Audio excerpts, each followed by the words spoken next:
সাধু মুখে হরিকথা শ্রবণ করতে হবে। অর্থাৎ আমার মতো মাদৃশ, আমার মতো অভাজনের মুখে হরিকথায় আপনাদের কোনো কল্যাণ হবে না, কিন্তু শুদ্ধ সাধু মুখে হরিকথা শুনলেই কল্যাণ হবে। এজন্যই শ্রী শ্রী ঠাকুর অনুকূল চন্দ্র বললেন, ওগো সাধু হও, সাধু সেজো না। ভাগবত বললেন, ওগো এই যে সাধু, সাধু কোনো ব্যক্তি বা রূপ নয়, সাধুত্ব হলো একটা ভাব, সাধুত্ব হলো একটা ভাব। অর্থাৎ বাহিরের এই মালা তিলক ধুতির রূপে, এই যে ধুতি এর রূপে কোনো সাধুত্ব নয়, সাধুত্ব হচ্ছে একটা ভাব। এখানে ভক্তি সন্দর্ভ দৃষ্টান্তে বললেন, আপনি যদি মনোরম একটি গাছের নিচে বসেন, এরপরে যদি ওই বৃক্ষের ডাল, ওই বৃক্ষে উঠে যদি ডাল ভাঙেন, ওই বৃক্ষে উঠে যদি ওই বৃক্ষের ফল গ্রহণ করে খান, এরপরে যদি ওই বৃক্ষের ছায়াতে আপনি বসেন, ভক্তগণ ওই বৃক্ষ আপনাকে বাধা প্রদানও করেন না, এবং ওই বৃক্ষ সমস্ত কিছু তার বিলিয়ে দেওয়ার জন্যই উনি এই চরাচরে প্রকাশিত হয়েছেন। এরপরে চৈতন্য ভাগবত বললেন, স্রোতস্বিনী নদী তার জল পাত্র অপাত্র বিবেচনা না করেই অকাতরে নদী সব জল তার বিলিয়ে দেন সবার তরে। ভাগবত সিদ্ধান্তে বললেন, ওগো সাধুর মূল লক্ষণ হলো সাধুর জীবন যৌবন ওই বৃক্ষের মতো, সাধুর নিঃশ্বাস প্রশ্বাস এবং সাধুর সমস্ত কর্ম যদি জগতের হিত আর কল্যাণের জন্য ব্যয় হয়, তিনি হলেন প্রকৃত সাধু। এরপরে হরিভক্তি বিলাস বললেন, ওগো কোনো প্যান্ট শার্ট পরা লোকের ভাবও যদি, ওগো সমাজের চরাচরের কোনো প্যান্ট শার্ট পরা লোকের ভাবও যদি জগতের মঙ্গল সকলের হিত আর কল্যাণ হয়, সে হলো প্রকৃত সাধু। কিন্তু আমার মতো পোশাক পরে যারা পরহিতের চিন্তা, আমার মতো পোশাক পরে যারা পরমঙ্গলের চিন্তা করেন না, তারা দৃশ্যত সাধুর মতো দেখালেও তারা সাধু নন। এই কারণেই চৈতন্য চরিতামৃত বললেন, সর্বহিতে রতা, অর্থাৎ যার প্রতিক্রিয়া, যার চলা বলা এবং যার প্রতিটি নিঃশ্বাস প্রশ্বাস জগতের কল্যাণের জন্য ব্যয় হয়, অন্যের মঙ্গলের জন্য ব্যয় হয়, এমন পরহিতরতা ব্যক্তি হলেন প্রকৃত সাধু। এরপরে শ্রীমদ্ ভগবত গীতায় ভগবান 11 অধ্যায়ে বিশ্বরূপ দর্শন যোগের 54 নম্বর শ্লোকে বললেন, জ্ঞাতুম দ্রষ্টুম চ তত্ত্বেন প্রবিষ্টুম চ পরন্তপ। অর্থাৎ শ্রী ভগবান বললেন, প্রথমে আমাকে তোমরা জানো, জানার পরে তোমরা আমাকে দর্শন করো, আর সর্বোপরি তোমরা তোমাদের অপরাক্ষ অনুভূতির দ্বারা আমার মধ্যে তোমরা প্রবেশ করো। এখানে ভাগবত সিদ্ধান্তে বললেন, ওগো আমরা সনাতনীরা, মতুয়ারা, বৈষ্ণবরা সবাই ঈশ্বর সত্তাকে স্বীকার করে মানি, কিন্তু ঈশ্বরের স্বরূপ তো, ঈশ্বরের তত্ত্ব তো, অখণ্ড পরতত্ত্বকে আমরা সকলে জানি না। মানি কিন্তু জানি না। এখানে ভাগবত শাস্ত্র বললেন ঈশ্বর হচ্ছেন এই অনন্ত বিশ্ব ব্রহ্মাণ্ডের সকল অণু পরমাণুতে ব্যাপ্ত স্থিতি এবং বর্তমান। সুধীজন, আর ঈশ্বর বা পরমাত্মার স্বরূপ হলো নিরাকার, নিরাকার, সর্বব্যাপী এবং ঈশ্বর অবশ্যই চৈতন্যময়। এখন প্রশ্ন, যে যে বস্তু চেতন সে তো সকল কিছু দর্শন করেন বা দেখে, সে তো সকল কিছু পরিচালনা করে এবং তিনি তো সব কিছুর নিয়ন্ত্রা। এখানে গীতা শাস্ত্র বললেন স্থানং নিধানং বীজং অব্যয়ম, অর্থাৎ ভগবান বললেন আমি হচ্ছি সমস্ত সৃষ্টির অব্যয় বীজ। সুধীজন, এখানে ভাগবত বললেন যিনি সৃষ্টি করেন, যিনি প্রতিপালন করেন, যিনি সমস্ত কর্মের সাক্ষী স্বরূপ।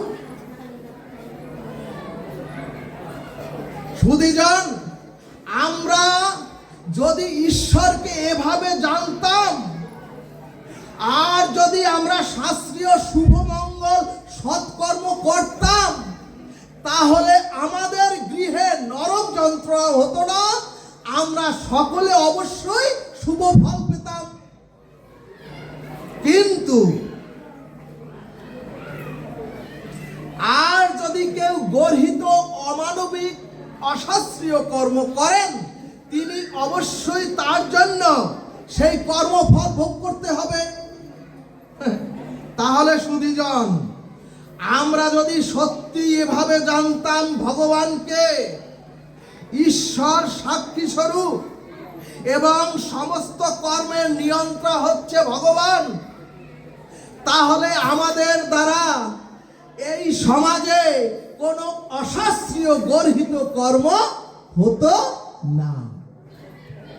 তার মানে যারা আমরা বলছি আমরা ঈশ্বরকে জানি, তাহলে তিনি প্রকৃত ঈশ্বরকে জানেননি। ভক্তগণ, ঈশ্বরকে জানা মানি চেতন সত্তারূপ তত্ত্বকে জানা।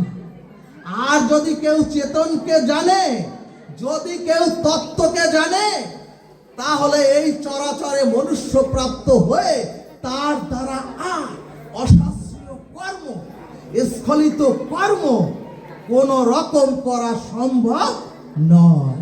জয় নিতাই গৌর হরিবল। সুধীজন, এখানে ভগবানকে জানার একটা দৃষ্টান্ত দিলে ভাগবত। এই যে বিদ্যুতের তার, এই বিদ্যুতের তার যদি কোথাও লিকেজ থাকে আর যদি কেউ এসে সেই লিকেজ স্পর্শ করে সে মাটিতে পড়ে যদি ছটফট করে, তাহলে এই লিকেজে আর কেউ জেনে শুনে হাত দেবে না। তার কারণ আমিও যদি এই লিকেজে হাত দেই, তাহলে আমিও বিদ্যুৎ স্পৃষ্ট হয়ে ছটফট করব। এরপরে চৈতন্য ভাগবত বললেন একজন বুভুক্ষ ব্যক্তিও যদি দৃশ্যমান তার খাদ্যের মধ্যে আপনি বিষ মিশ্রিত করে দেন, তাহলে একদম বুভুক্ষ ব্যক্তি হলেও ওই বিষ মিশ্রিত খাদ্য সুস্বাদ্য হলেও জেনে শুনে কেউ খাবে না। তার কারণ ওই খাদ্যে বিষ মিশ্রিত আছে। কিন্তু আমরা সকলে জেনে শুনে বিষ করেছি পান। এরপরে ভাগবত বললেন, ওগো একটি উর্বর শস্য খেতে কাটার বীজ বপন করে যদি আপনি ভাবেন আমি ওই বপনকৃত কাটার বীজ ক্ষেত্র থেকে সুগন্ধি রজনীগন্ধা চাই। সুধীজন, সুধীজন, হ্যাঁ, ভাগবত বললেন ওগো কাটার বীজ থেকে তো ফুল প্রাপ্তি সম্ভব নয়। শাস্ত্র বলছে বীজ রচনা করলেন এক প্রকার, আর যদি ফল চান অন্য প্রকার, সেটা তো সম্ভব নয়।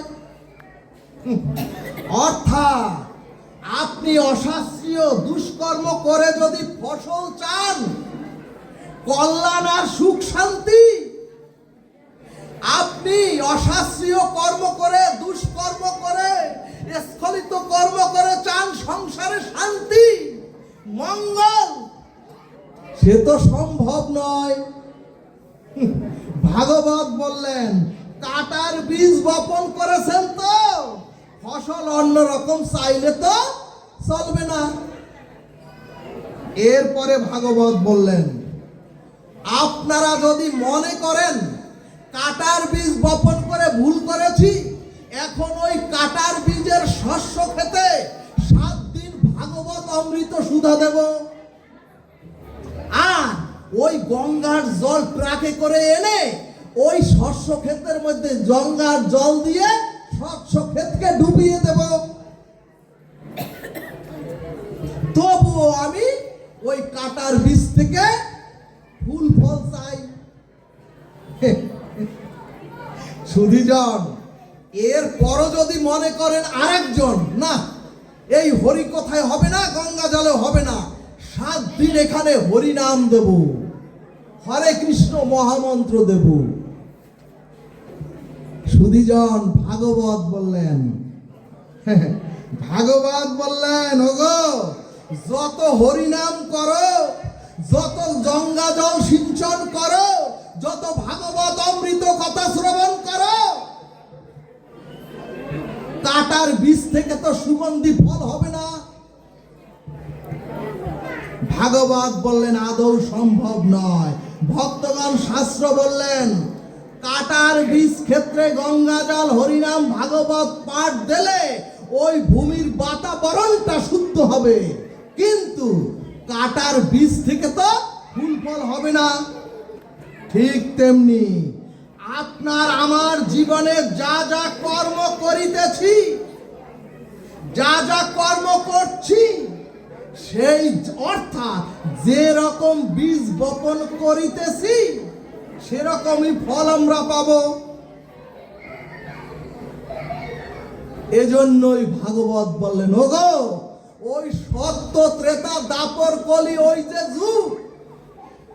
যে যুগ ওগো মানুষের মধ্যেই সকল কাল বিরাজ করে। এমন কেউ ভাববেন না যে সত্যযুগ ধ্বংস হয়ে ত্রেতা যুগ হয় না, ত্রেতা যুগ ধ্বংস হয়ে তারপর দাপর কলিও হয় না। যদি হতো,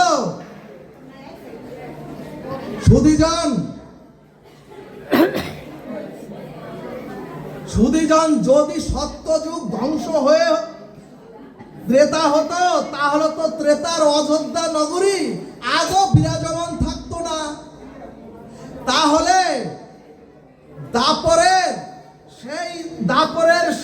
দাপর যদি শেষ হয়ে যেত সুধীজন, তাহলে দাপরের ওই যমুনা এখনো বৃন্দাবনের পাশে প্রবহমান যমুনাও থাকতো না, আর গিরি গোবর্ধনও থাকতো না। সুধীজন, মানুষের মধ্যেই সত্য ত্রেতা দাপর কলি এই 4টি যুগ নিহিত আছে।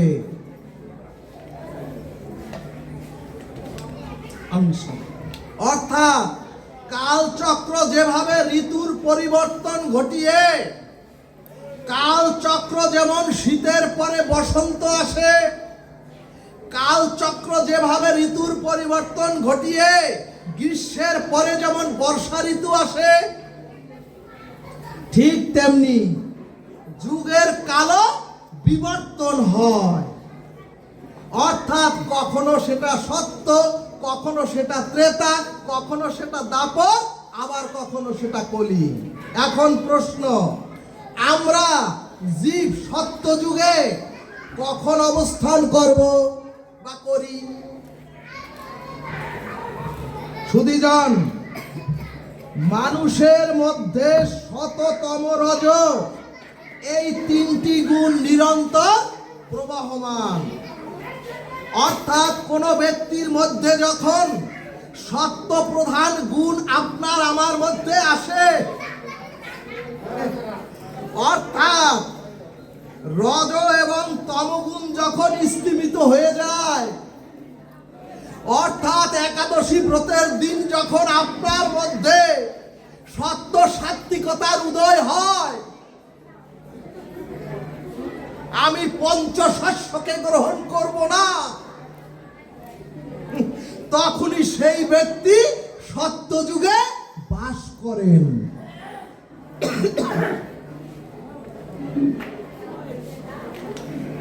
সুধীজন, এখন প্রশ্ন, মানুষের দেহে ত্রেতা কখন আসে? ভাগবত বললেন, ওগো সাত্ত্বিক গুণের সাথে যখন রজগুণ আসে মিশ্রিত হয়, ওই যে বললাম সাত্ত্বিক গুণ আপনার মধ্যে আসলো, তার সাথে যখন বিকেল বেলা আপনার মনে হয় আহারে আহারে, ওই যদি স্খলিত খাবার একটু খেতে পারতাম, অর্থাৎ সাত্ত্বিক গুণের সাথে যখন রজগুণ মিশ্রিত হয়, অর্থাৎ যখন কিছু ভোগ বাসনার অপরাধ আপনার মধ্যে চলে আসে, তখন সেটাকে বলে ত্রেতা। ভক্তগণ দেখবেন, শাস্ত্রে শাস্ত্রকারগণ ভাগ করে দিয়েছেন, সত্যে 4 গুণ পুণ্য 4 ভাগ, আর ত্রেতায় 1 ভাগ কমে গেছে 3 ভাগ, তারপরে দাপরে আরো 1 ভাগ কমে গেছে 2 ভাগ, আর কলিতে একেবারে 1 ভাগ। তার মানে হচ্ছে মানুষের মধ্যেই সত্য ত্রেতা দাপর কলি। ভাগবত বললেন, ওগো আপনি যখন পূর্ণ সাত্ত্বিক গুণে যখন আপনি গুণান্বিত হন, তখন আপনি সত্যতে বাস করেন।